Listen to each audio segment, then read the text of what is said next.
حضرت ذوالقرنین رضی اللہ تعالیٰ عنہ۔ اللہ تعالیٰ نے انہیں زمین میں اقتدار دیا تھا۔ 4 لوگ دنیا میں ایسے ہو چکے ہیں جنہیں اللہ تبارک و تعالیٰ نے پوری دنیا میں اقتدار دیا، ایک وقت میں پوری دنیا کا ایک ہی بادشاہ۔ 2 مسلمان تھے، 2 کافر۔ مسلمانوں میں حضرت سلیمان علیہ السلام اور جناب ذوالقرنین علیہ السلام، اور کافروں میں بخت نصر اور نمرود۔ یہ 2 لوگ ہیں جنہیں اللہ نے پوری دنیا میں اقتدار دیا، اور پھر اس کے بعد آنے والے وقت میں اللہ تعالیٰ امام مہدی کو سارا اقتدار عطا فرمائے پوری دنیا کا۔ حضرت ذوالقرنین کے بارے میں 2 روایات ہیں، ایک تو یہ ہے کہ وہ نبی تھے اور ایک یہ ہے کہ نہیں وہ ولی تھے، لیکن مجھے حضرت مولا علی شیر خدا رضی اللہ تعالیٰ عنہ کا قول ملا ہے جس میں آپ نے فرمایا ہے کہ نہیں وہ نبی نہیں تھے، تو اس لیے میرا نظریہ یہی ہے کہ وہ اللہ کے ایک نیک بندے تھے۔ اللہ نے انہیں پوری زمین میں اقتدار دیا۔ وہ ایک مہم پہ نکلے، ان کا ارادہ بنا کہ میں ذرا دنیا کا چکر لگاؤں، تو انہوں نے سفر شروع کیا کہ میں دیکھوں ذرا سورج غروب کہاں ہوتا ہے۔ تو فرماتے میں پہنچا، بڑا گیا، لیکن میں اس مقام تک پہنچ گیا جہاں سورج غروب ہوتا ہے، تو پھر میں نے دیکھا کہ ایک سیاہ کنواں ہے جس کے اندر جا کے وہ چھپ گیا ہے، لیکن رب کریم کی اس حقیقت تک میں پہنچ سکا نہیں۔ پھر آپ فرماتے ہیں کہ میں آگے نکلا تو مجھے ایک قوم کے بارے میں بتلایا گیا جو بڑی خونخوار قوم تھی، بڑی خونخوار، اس کو یاجوج اور ماجوج کہا جاتا ہے۔ یہ قوم اتنی خونخوار تھی کہ یہ درندوں کو بھی کھا جایا کرتی تھی، اتنے لمبے چوڑے ان کے قد تھے، اتنے زیادہ طاقتور تھے کہ سانپ اور بچھو بھی کھا جاتے تھے۔ یہ نکلا کرتے تھے سبزے کے دنوں میں تو ساری کھیتیاں اجاڑ جاتے تھے، ہر چیز تباہ کر جاتے تھے، حتیٰ کہ انسانوں تک کو کھا جاتے تھے۔ تو حضرت ذوالقرنین جب وہاں پہنچے، اللہ تبارک و تعالیٰ نے انہیں ان مظلوم لوگوں کا مددگار بنایا جن پر یاجوج اور ماجوج کی قوم ظلم کرتی تھی۔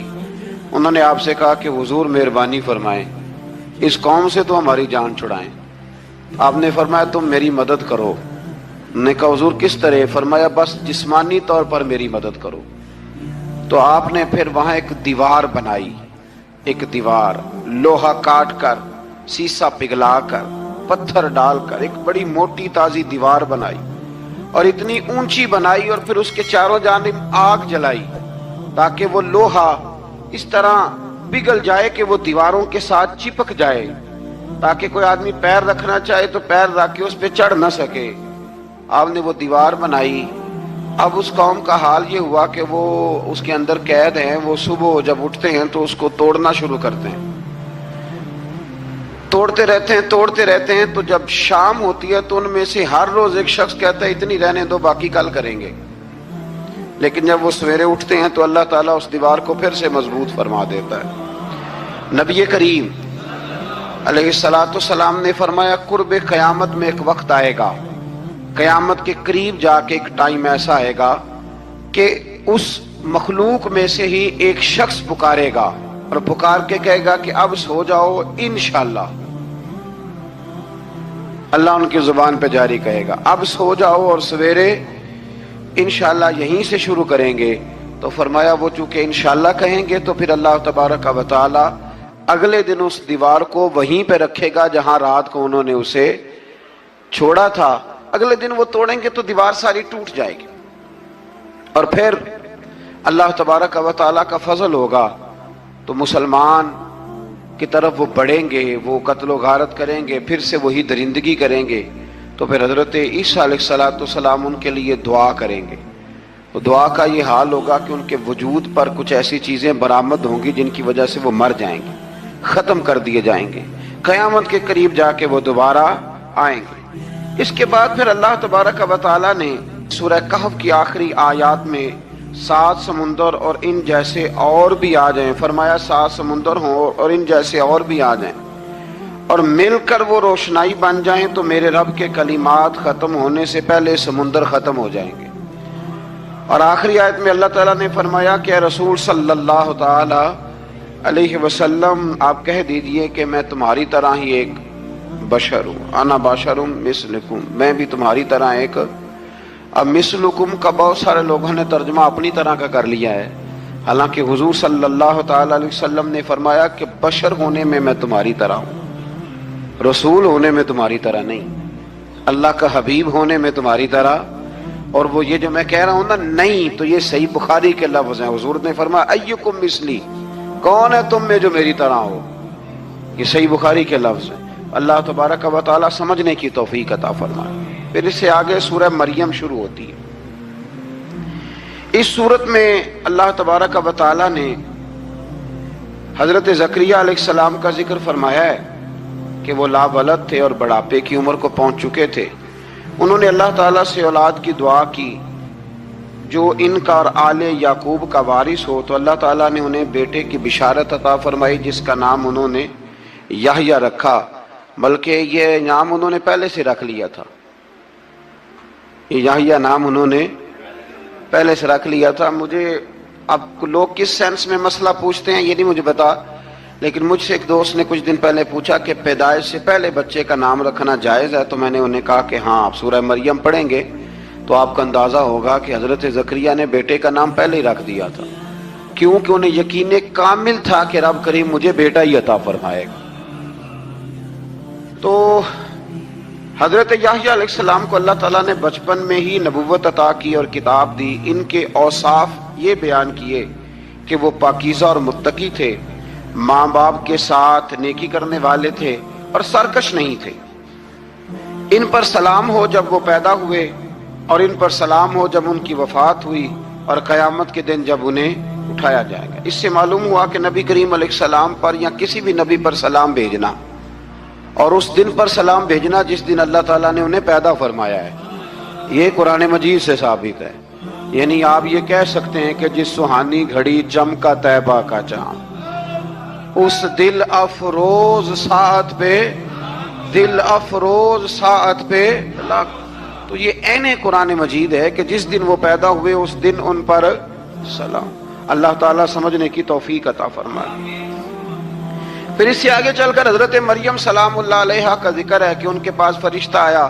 हम तीसरे पारे में भी उनका जिक्र पढ़ रहे हैं। फिर एक आध और जगह पे भी इशारतन किनायतन उनका तज़किर आया कि उनके पास फरिश्ता इंसानी शक्ल में आया, और फरिश्ते ने आके कहा कि मैं आपको बेटे की बिशारत देने आया हूँ। कहने लगी मेरे पास कैसे बेटा आएगा, मुझे तो किसी मर्द ने छुआ ही नहीं। तो फरमाया रब ऐसे ही करता है जब वो किसी काम का इरादा फरमा लेता है।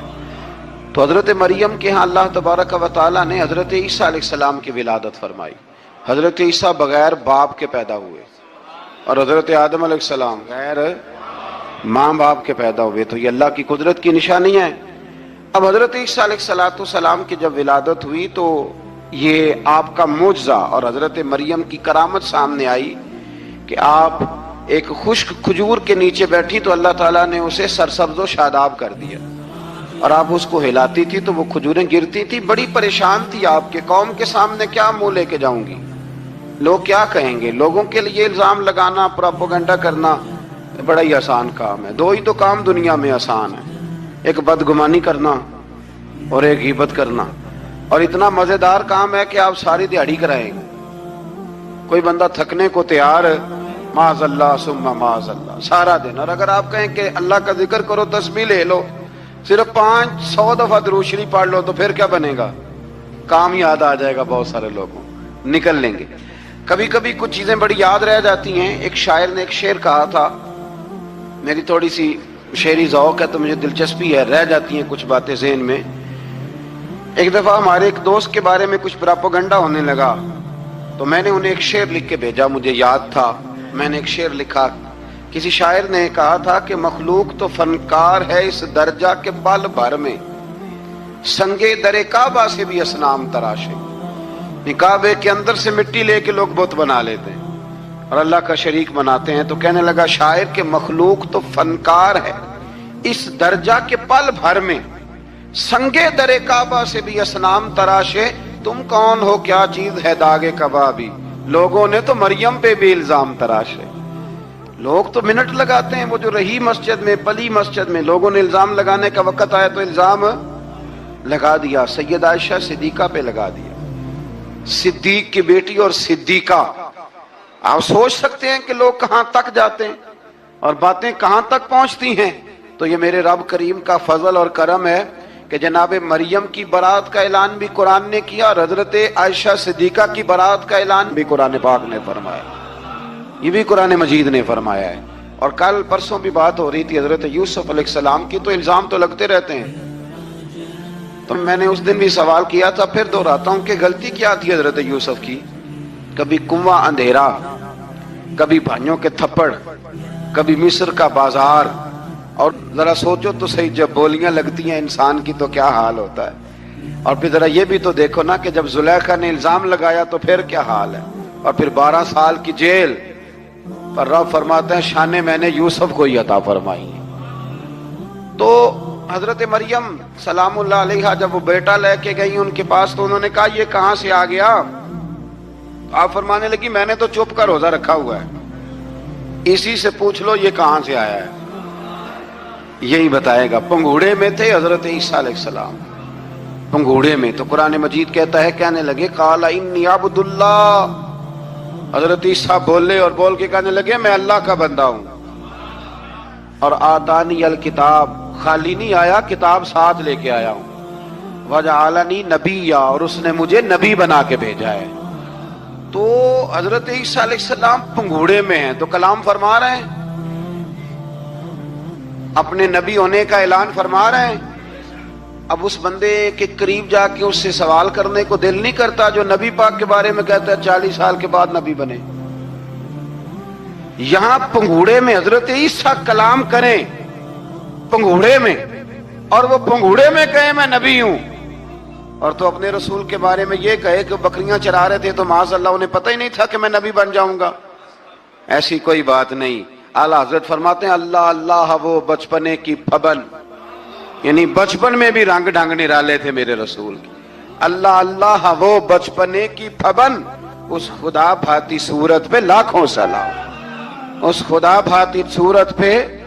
और मरहूम आजम चिश्ती ने भी एक जुमला बड़ा खूबसूरत कहा, उसने कहा तेरी हयात पाक का हर लम्हा पैगंबर लगे, तेरी हयात पाक का हर लम्हा पैगंबर।